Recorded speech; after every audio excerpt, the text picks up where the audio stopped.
أعوذ بالله من الشيطان الرجيم بسم الله الرحمن الرحيم الحمد لله رب العالمين والصلاة والسلام على أشرف الأنبياء والمرسلين وعلى آله وأصحابه أجمعين أما بعد فأعوذ بالله من الشيطان الرجيم بسم الله الرحمن الرحيم اهدنا الصراط المستقيم صراط الذين أنعمت عليهم غير المغضوب عليهم ولا الضالين آمين صدق الله العظيم إن الله وملائكته يصلون على النبي يا أيها الذين آمنوا صلوا عليه وسلموا تسليما اللهم صل على سيدنا محمد وعلى آل سيدنا ومولانا محمد وبارك وسلم السلام عليك أيها النبي ورحمة الله وبركاته السلام علينا وعلى عباد الله الصالحين.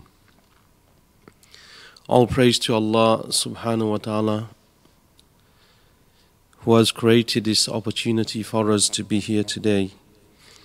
And it all comes through how a person is sincere with Allah subhanahu wa ta'ala. So it's nothing that we've done, it's something that Allah has done for us in creating these opportunities for us. But for the opportunities that Allah subhanahu wa ta'ala has created, one has to be sincere. Inshallah, in today's discourse, you'll understand more what I'm going to talk about in regards to sincerity as well. But when a person makes the intention before he goes to sleep and is sincere with Allah subhanahu wa ta'ala, no matter where you are, you can see brothers are out of town, they've come, mashallah, and brothers are local, they have come. And even brothers who are local, they're still asleep, or maybe they're at their homes. And brothers who are out of town, they've traveled all the way down here, because it all ultimately comes down to sincerity. How sincere are you with Allah subhanahu wa ta'ala that you wanted to attend? How sincere are you with Allah subhanahu wa ta'ala that we all want to learn something from the discourse so we can get closer to Allah subhanahu wa ta'ala?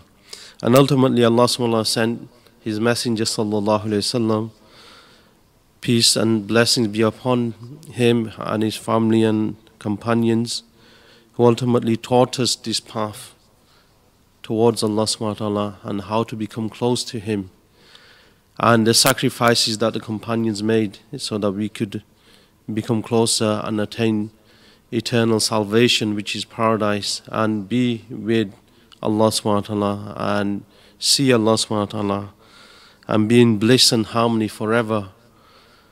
So this is the sacrifices, and then the friends of Allah have come and now they are guiding us upon this path as well.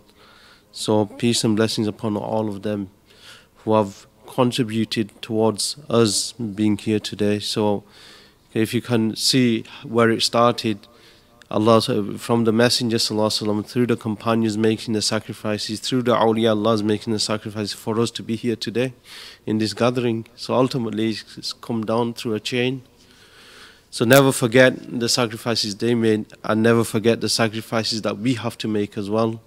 Not just to think that, okay, they made the sacrifices, now I'm just going to learn, go home, and this is it. And this is what people seem to think knowledge is. People seem to think knowledge is to learn something and then they forget about it. So they read a book, they put it on the shelf, and then pick up the next book. Oh wow, it's like a novel. You know, people read the Harry Potter novels, so they pick it up. Wow, that was a good adventure. Then they put it back on the shelf. Knowledge isn't learning something, that's just information.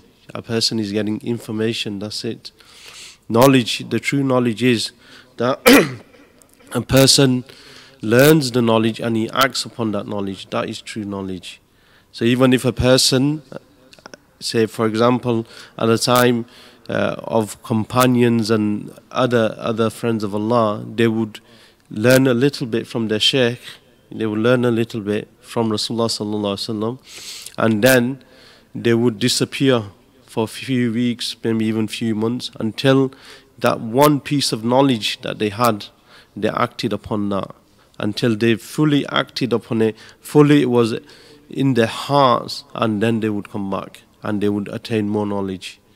So, you know, even attaining knowledge is Allah subhanahu wa ta'ala is going to ask you more. The more you learn, the more you know, the more Allah subhanahu wa ta'ala is going to ask you on the Day of Judgment. Okay, you had this knowledge, what did you do with it? You had this knowledge, what did you do with it? Oh, I just learned and that was it. I didn't act upon it. So the intention should be today is that whatever we learn, we should try to act on it. This is not my speech, this is the speech of the Mashaykh. So whatever I'm going to say is nothing from me, is we just copy and paste it on. That's it. And if we learn something today, then we should try to act upon it as well. So Allah subhanahu wa ta'ala has created everything for a purpose. And the human beings have been created for a special purpose. Allah subhanahu wa ta'ala has created the human beings for something bigger than just to eat, sleep, marry, go to work. But unfortunately, the majority of the people have not realized the situation. Majority of people have not realized why they have been created by Allah subhanahu wa ta'ala. And those who have this, they have realized, that, I need to worship Allah subhanahu wa ta'ala. Those who have changed their lives and become better Muslims. But even then, they have hidden agendas and they've contaminated their deen in regards to in reaching Allah subhanahu wa ta'ala. And they've attached strings towards their relationship with Allah subhanahu wa ta'ala with hidden agendas. So anyone who does not get the closeness to Allah subhanahu wa ta'ala and the pleasure of Allah subhanahu wa ta'ala, then surely there is shortcomings in the seeker himself, not in the mashaykhs, not in the teachings, but the seeker himself. So one has to realize, one has to think, what is the shortcomings? Because in the hadith of Rasulullah sallallahu alaihi wasallam, it's been mentioned that when a believer takes one step towards Allah subhanahu wa ta'ala, then Allah subhanahu wa ta'ala will go running towards this person. So if this is the case, then what's happening with us today? Why is this not happening for us? Because the mashaykhs are mentioning that we never really took that first step. In the hadith is saying, if you take one step towards me, then Allah subhanahu wa ta'ala will come running towards you. And we've not really took that first step. We thought we took it. When we said, okay, we want to embark on this journey, we thought we took that first step. But we never really took it. So Allah subhanahu wa ta'ala cannot be deceived. You can deceive the people everywhere around you, but Allah subhanahu wa ta'ala cannot be deceived. Even the angels, the angels can write your good deeds and stuff, so they know. So for example, physically you do something, they write it, but they don't know your intention inside. Your intention, what is inside you, and they cannot check that. The angels can't check this. So if they can't check this, then they don't know your intention. So you doing a good deed, they're just writing it down. You embarking on the journey towards Allah subhanahu wa ta'ala, they've just written this down. But what was your intention inside? Why did you embark on this journey in the first place? That's why Allah subhanahu wa ta'ala has mentioned sincerity is the secret that only Allah azza wa jal knows. So the secret is sincerity. On the night of Mi'raj, there was an old woman, and Hazrat Jibreel Islam came with the Messenger sallallahu alaihi wasallam. And Hazrat Jibreel Islam told the Messenger sallallahu alaihi wasallam not to look towards the old woman. Not to look towards. So this means that any desire that comes, any desire that takes you away from Allah subhanahu wa ta'ala, to not to pay attention to this. Because the old woman represented the world, the dunya. So any desire that comes that takes you away from Allah subhanahu wa ta'ala, not to pay attention to this. And not to listen. People come, the dunya can come in many forms. One is somebody telling you, oh, that, you want to you want to make some easy money, we can do it this way,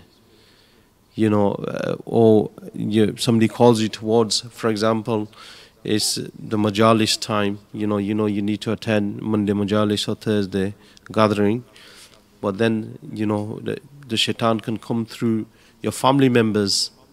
Oh, we need to go here on Monday evening, or we need to go there, or I've made plans for us, or make sure, or Thursday morning, make sure you wake up early, yeah, because we've got a doctor's appointment. We've got doctors and we can get a doctor's appointment the rest of the day of the week. Why Thursday morning? So this is what happens, because the shaitan utilizes your family members' minds, and says, okay, they might not even realize they're doing it. They might not even realize, but this is how the shaitan works. The shaitan cannot physically grab a person and say, okay, come here. Let's go here, let's go there. He can't do this. The only power he has is he whispers into the people's minds.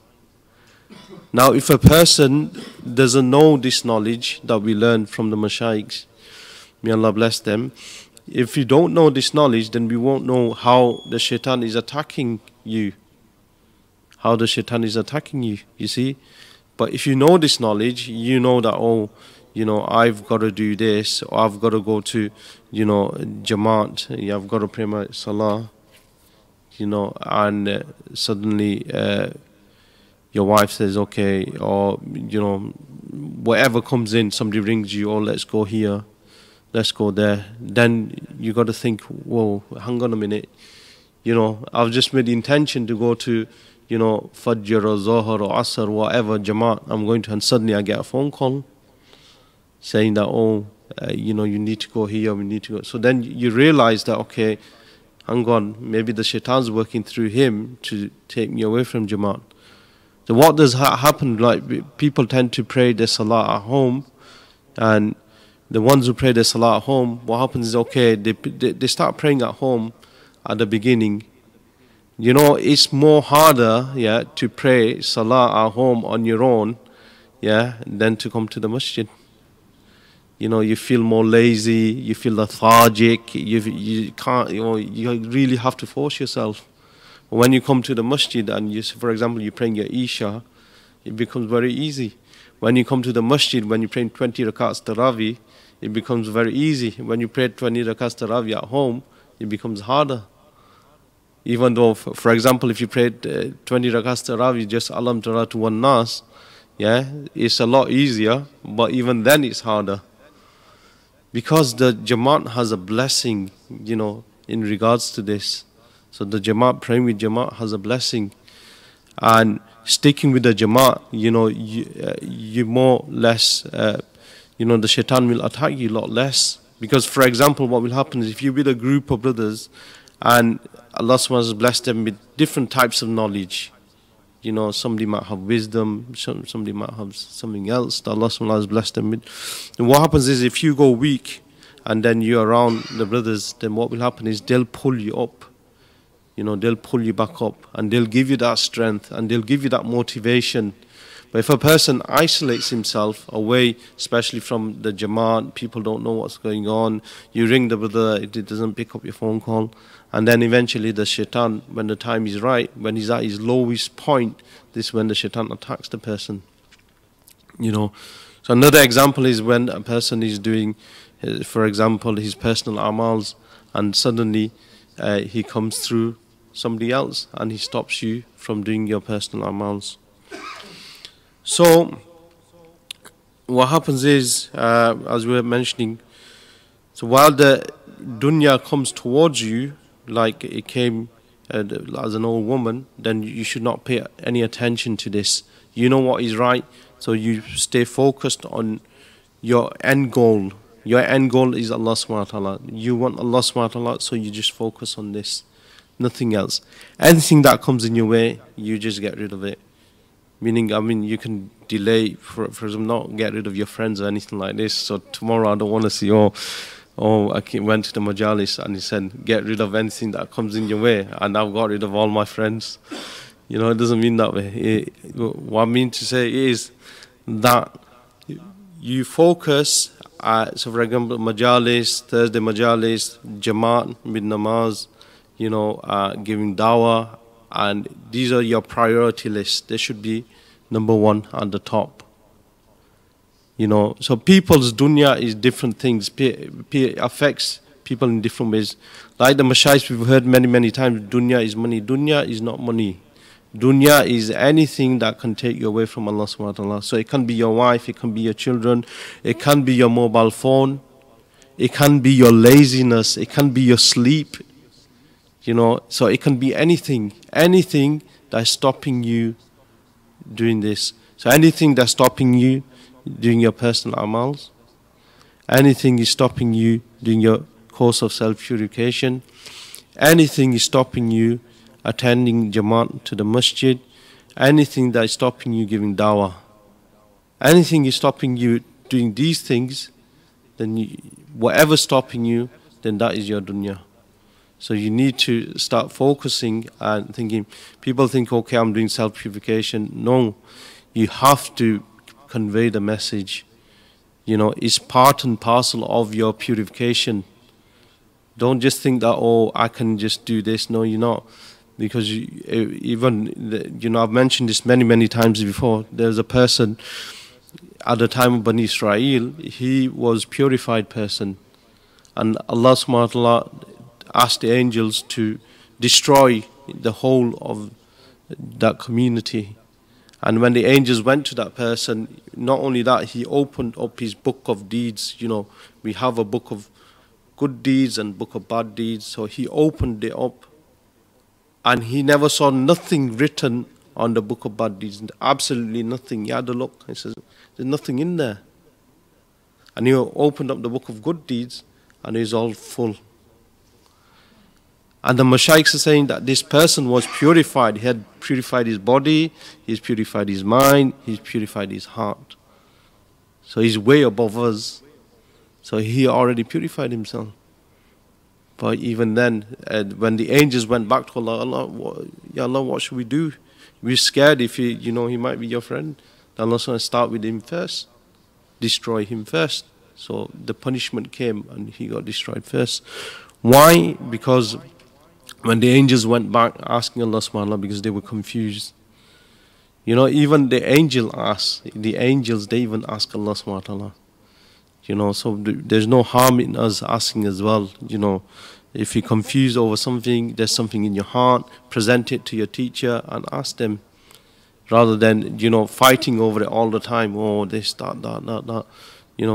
There's many a times where, we have, I know many brothers have experienced this. We've got a mountain full of problems, and we found every solution we can possible, but there's no solution. And then you go and see our teacher, and within 30 seconds, they just give you a solution. That's the whole pressure has just come off your head. So this is what so the angels went and said, Ya Allah, why? Says, he didn't, to Nishmin, Allah subhanahu wa ta'ala mentioned that he knew about me, but he didn't tell others. He didn't give dawah, he didn't, and this is the same thing what will happen to us. If you don't go out and convey the message, we think we're traveling towards Allah, but we're traveling very slow. Even if you're doing your purification, you're traveling very slow.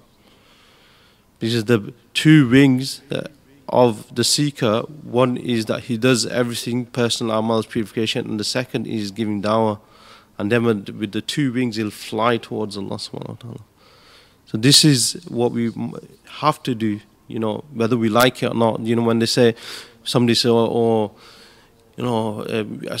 speak to the youngsters all the time, namaz, they find namaz very, very difficult, and obviously it's hard as well, especially for a younger person growing up in this country as well. And so for them it's very difficult. It's in namaz. But then, because namaz is compulsory, whether you like it or not, you still have to pray. And same goes with dawah, whether you like it or not, you still have to give dawah. You might feel anxiety, you might feel this, but it's a test. Everything's a test from Allah. Okay, you might not have been tested through money, you might be wealthy. You might have a good family, you've got a good relationship with your wife, you got children, you've got good relationship with your children. So everything's going really good. Yeah, but there might be that one problem, or you feel very, you get anxiety when you get out and give dawah, you don't feel right. Dawah is to humble yourself. That's all it is. And we find it when we can't humble ourselves to others, then there's something wrong in our heart. When we can't go out and give dawah to them, that means that, oh, I'm better than that person. It's like when we're asking for money, or can you give money to charity? It's like begging them, can you give money to charity? Or when you can't ask money of somebody for charity, that means, oh, I'm not asking, I've got like a reputation. What am I going to do? Or I can't go out and knock on the doors, or I can't go on the street. What are people going to say?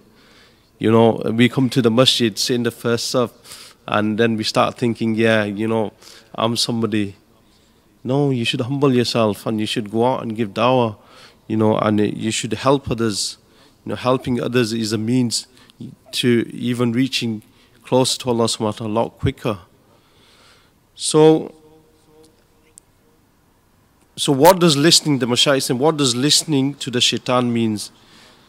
It means that when one doesn't pay attention to his mind and he's heedless. So for example, when the shaitan puts a thought into the person's mind, and for example he plays on this. So for example, shaitan's whispered something haram, and the person plays on this and he gives it attention, then what's going to happen is you've given the control of your mind to the shaitan. So you've given the full control to the shaitan. And what the mashaykhs are saying, that what will happen is slowly the shaitan will have full control over your mind, and it'll be very, very difficult for you. Very, very difficult for you to get back up. So it's important that when these thoughts come into your mind from the shaitan, to pay attention to this, that where's this thought coming? Don't be heedless. Throughout the day we have thousands of thoughts coming into our mind. Even now you sat there and there's probably hundreds of things going through your mind, while I'm speaking. Some might be remembering their bed. Oh, why doesn't he hurry up? I want to go home. These things, people have these thoughts because these thoughts are from the shaitan. When the friends of Allah, when any mujahidah came, they would embrace it. They would embrace it. They would love it. They would think, wow, I've got an opportunity. But for us, it's totally the opposite. When it's a little bit of mujahidah comes, we leg it 100 miles an hour. We go the opposite direction. No, I can't do that. No, it's too difficult. No, you can do it. You look at some YouTube videos where people do amazing feats. They do amazing things. Look at the monks or whatever. They can stand on their head for hours on end. They're humans as well. And they can stand one foot there, one on one wall, and another finger on there, and they can be there like that for hours, like 3 hours, 4 hours, in that position without even moving. If they can do this, and Allah subhanahu wa ta'ala has given us the strength, we can do a lot more. Our amals are nothing compared to what the non-Muslims are doing. And we have Allah, because it all boils down to the sincerity. How much do you want it? So the more you want it, the more you should be motivated. You should be self-motivated. You don't need anybody to motivate you. You should think, no, I'm going to do this. My end goal is Allah. Put it on your wall. When it put it, it has a major effect upon the mind. You know what I mean? For example, write it, I want Allah. My end goal is Allah. I don't want nothing else but Allah. And read it every day until it goes into your mind, gets embedded into your mind. And then you will know, then it'll become like second nature. And that's why we have the 3 keys. The mashaykhs tell us to practice. Allah is watching me. Allah is hearing me. Allah is with me. Why? Don't you know Allah is with you? Why do you have to keep on saying it? Because throughout the day we forget. We forget, people, if the people knew that Allah is with them, then why would they commit sin? If people knew Allah is watching them, then why would they do it?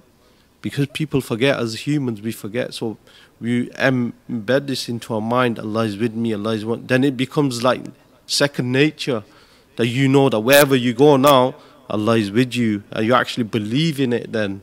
First is just the thought process, and then after the thought process, what happens is it gets embedded. You start believing it, that Allah is with me. So when you walk, yeah, you know that Allah is watching the way you walk. When you talk, then you know that Allah is hearing what you say. You're in the presence of Allah. So Allah says in the Quran, وَهُوَ مَعَكُمْ أَيْنَمَا كُنْتُمْ, I am with my servant wherever he is. So it's very clear. However Allah is with us, that's up to Allah's majesty. But for us, we don't know this, meaning we forget. And because of our forgetfulness, we tend to do things which is not good. So the Mashaykh says, in spite of knowing that the person in his heart that this is wrong, but because of the control of the shaitan of the mind, that he's given the full control, because he was heedless throughout the day, he was heedless. So what happens is now the shaitan has control over his heart. Even though in his heart he knows that this is wrong, but he can't stop himself. He can't stop himself from doing the wrong things. He can't stop himself, when he gets an opportunity to do good or to do wrong, he'll choose the wrong because of what the shaitan has done.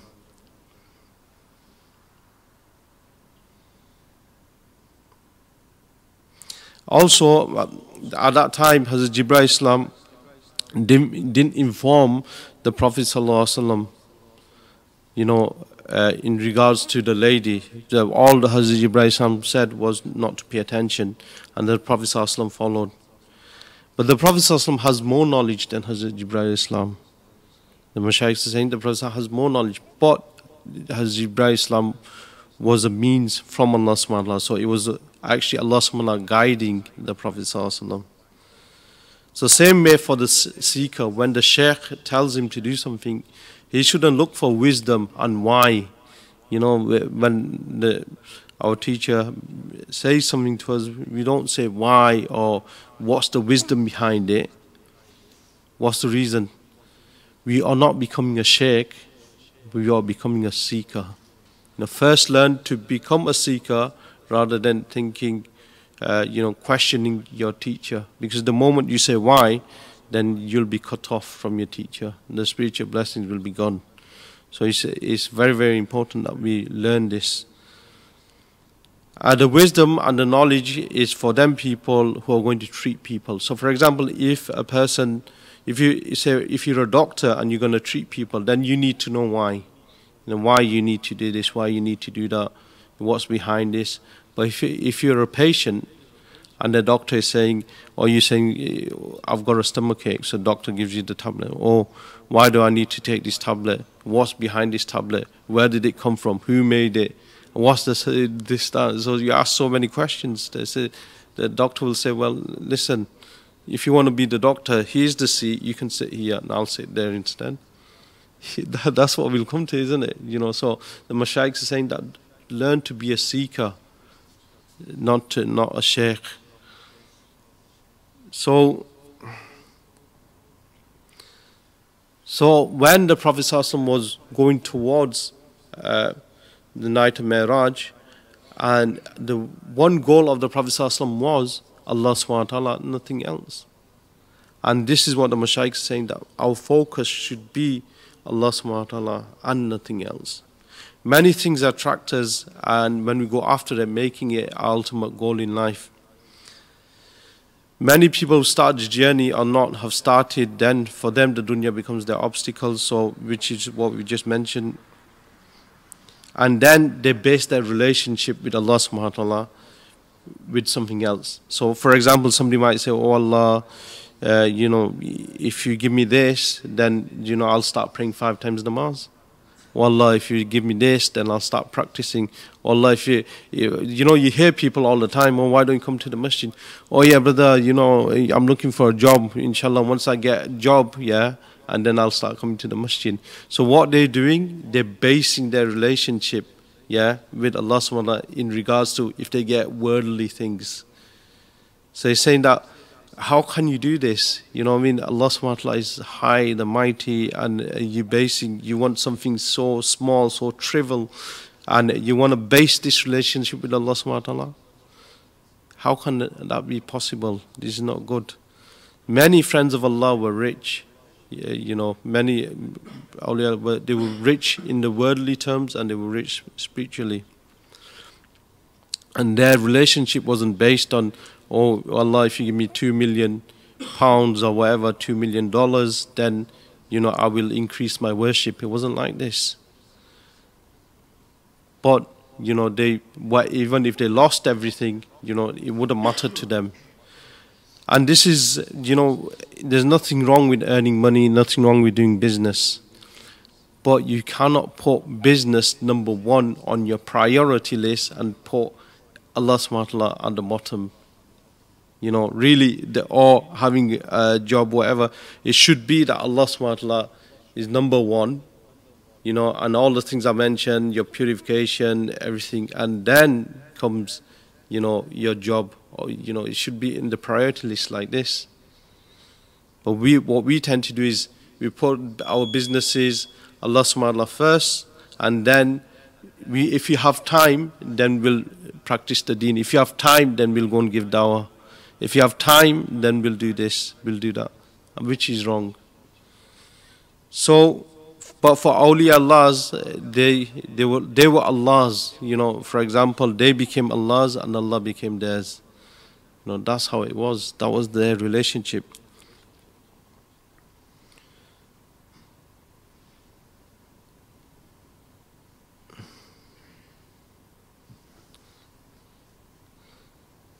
Due to the lack of time, inshallah, I'll have to skip a few things and.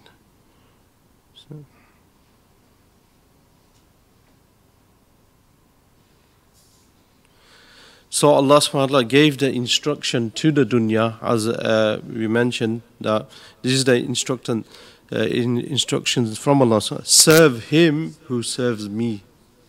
If you serve Allah subhanahu wa ta'ala, automatically the dunya will come after you.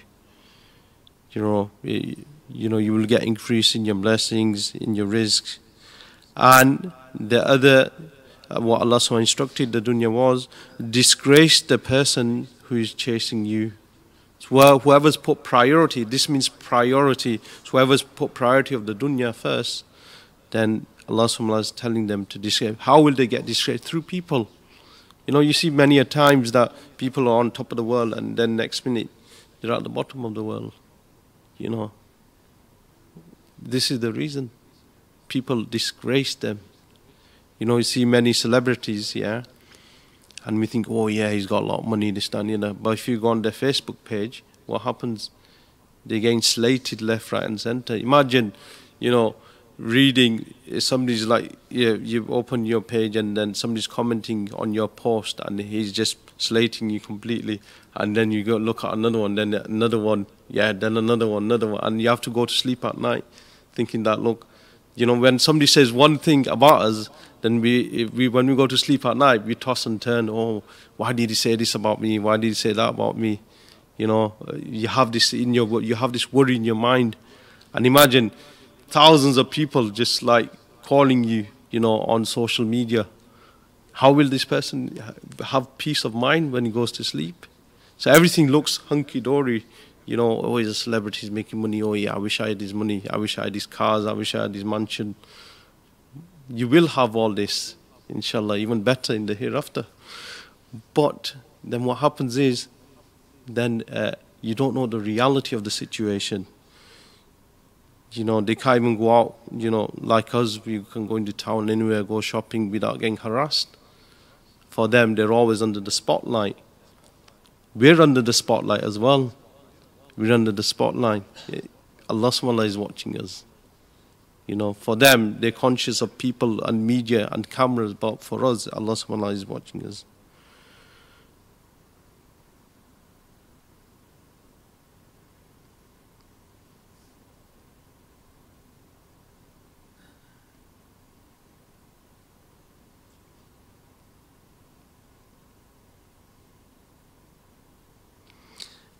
Right.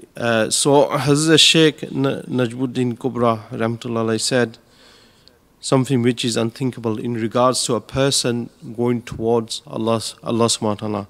He mentioned, he said, to reach Allah subhanahu wa ta'ala, now that there is end of prophethood. So now that prophethood has ended, he said, I say to you, so he's saying this, I say to you in pursuing Allah subhanahu wa ta'ala, if you are entangled with dunya and spiritual ranks. First we were talking about the dunya, now we're talking about spiritual ranks. So even that, it can be a person's dunya spirit. I say to you, even if the ranks of the messengers are presented to you, I say to you that you should not pay attention to them on the way, otherwise you'll be wailed from Allah subhanahu wa ta'ala. Saying that even if, for example, you are presented, a certain station or a certain maqam, even if you were presented this, you shouldn't pay attention to that as well. You should just pay attention to Allah subhanahu wa ta'ala, nothing else. And don't focus on the end goal, end result of what you're doing. For example, I'm doing zikr, so what's the effect of the zikr? Don't focus on that. Don't focus on what you're getting. Just focus on what you're told to focus on. So they said the wird and the warid. The wird is that you do your zikr, your meditation, everything. The warid is that what comes from Allah subhanahu wa ta'ala.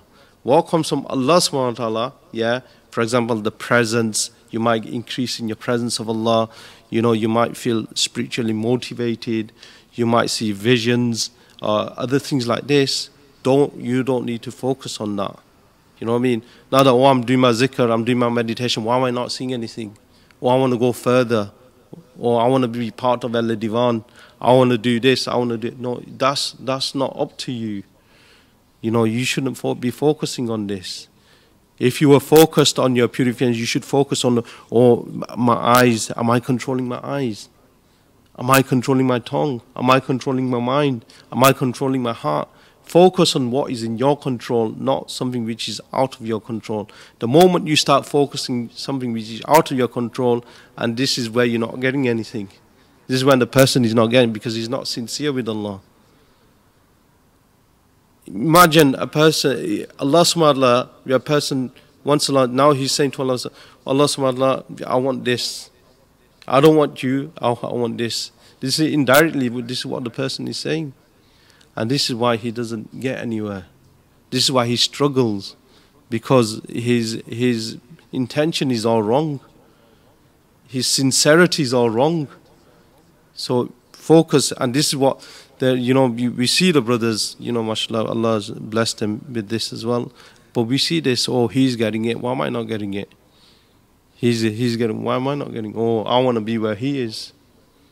But you shouldn't really be focusing on this. So you should be focused on what Allah subhanahu wa ta'ala, what the mashaykhs have told you to do. Just focus on that.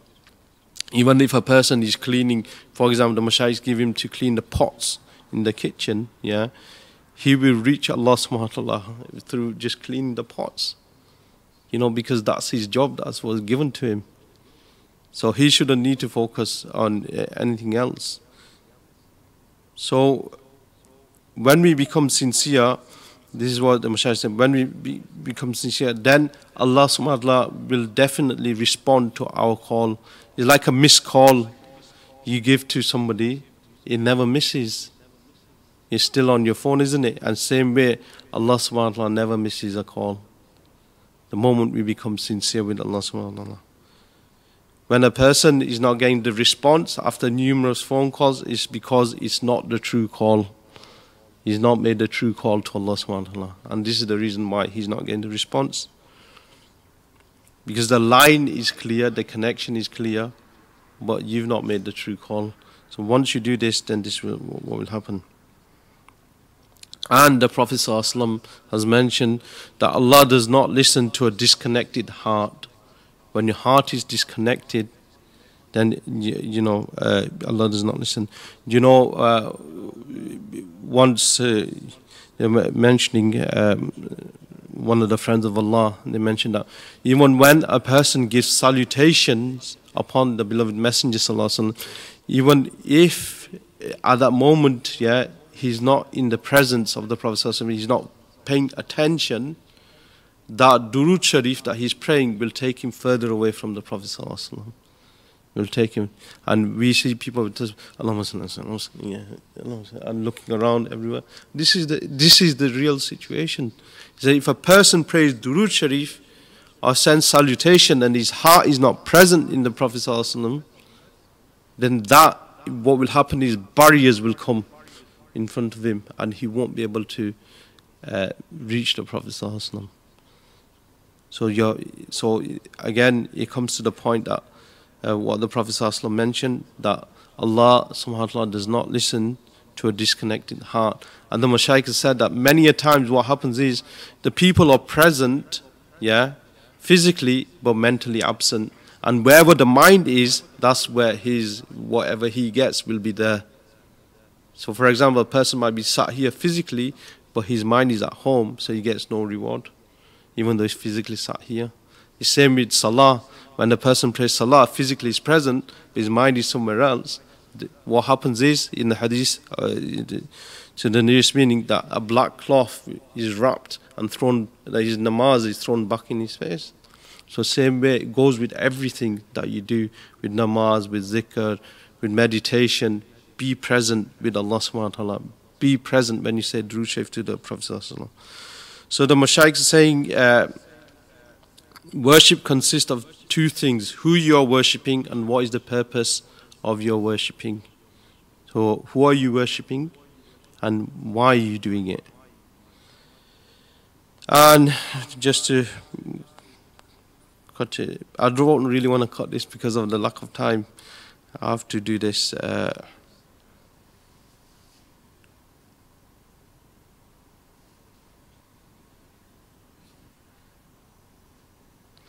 So we all know Sayyidina Shaykh Ahmad Tijani rahimahullah, who used to see the Prophet ﷺ on a regular basis, mushahida, but he was never able to ask questions, and he used to have mediators, who used to do it for him.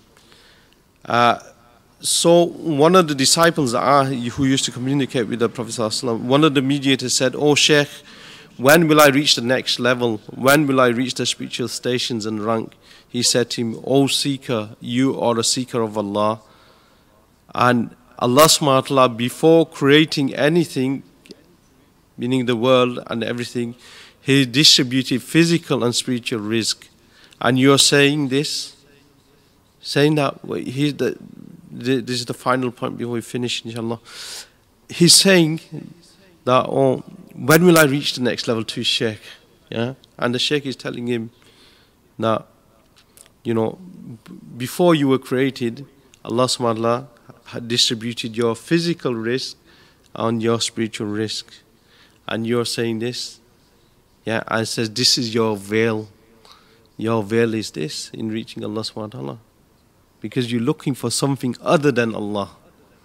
When you look for something other than Allah subhanahu wa ta'ala, this is what the veil really is. So you're wasting time. Be in the presence like I've taught you. We neglect this. It was time and time again we neglect this. You don't need to see anything to be in the presence of Allah. You don't need to see anything. You don't need visions to be in the presence of Allah. Like I mentioned, get the three keys. Allah is watching me, Allah is hearing me. And get this regular, wherever you go, wherever you do, wherever you're doing, you're opening the door, Allah is with me, Allah is watching me, I'm opening this door. Allah is watching me, putting my shoes on. Develop this, and that'll be the presence of Allah. That is more higher than a person looking into the spiritual world and he's seeing everything and this, that, and the other. The presence of Allah is more higher. So the person should develop this continuously, as he's going along. And when you recite, even the Shaykh is mentioned, when you recite, be in the presence of the Prophet ﷺ, and you will get the blessings. Whoever is going to be a kutub will come to him. If somebody's going to be a kutub or a ghost or whatever, whatever's Allah's destined for him, it will come to him. He doesn't need to do anything. He does his bit, that's it. That part he doesn't need to focus on. So like the same way Allah subhanahu wa ta'ala gave the ranks of prophethood, the prophets, alayhim salam, they didn't really do anything, meaning in the sense that Allah subhanahu wa ta'ala blessed them with prophethood. And no human being can reach that level of prophethood. No human can become a prophet. So same way, like for in terms of, if you are doing what your teacher is telling you to do, then your teacher will automatically take you to where you need to go. Whatever is good for you, whatever is destined for you, your teacher will pave the way for you to reach that. So may Allah forgive me for any mistakes. Ameen. And Jazakallah khair for attending. Subhanakallahumma wa bihamdik. Ashhadu an la ilaha illa anta astaghfiruka wa atubu ilayk. Wa la hawla wa la quwwata illa billahi al-aliyyil azim.